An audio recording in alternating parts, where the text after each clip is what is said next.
আরে টিঙ্কু, এই ছাগল দিয়ে আজকে বারবিকিউ করবো।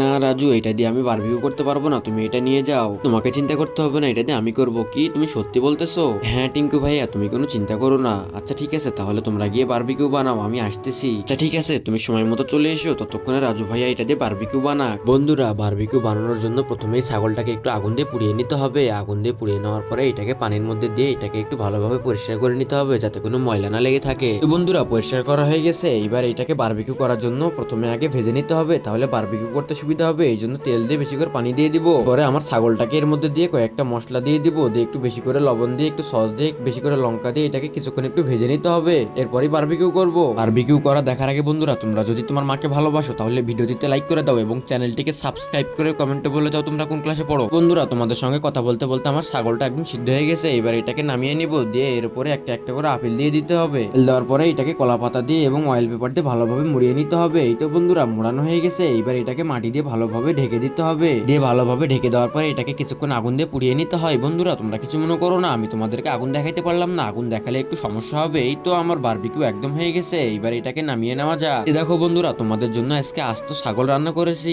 এই দেখো কত সুন্দর হয়েছে আমার আপেল দিয়ে বারবিকিউ। আরে ভাইয়া দেরি করো না, দাও দাও আমাকে আগে দাও, আমি একটা খেয়ে দেখি কেমন। আরে তুমি রাখো এটা, এই যে নাও, আমি টিঙ্কু ভাইয়াকে নিয়ে এসেছি, এইবার তো আমাকে দিবে। এই যে নাও টিঙ্কু ভাইয়া, একটা খেয়ে দাও কেমন হয়েছে। আরে ভাই, এটা তো অনেক সুন্দর হয়েছে।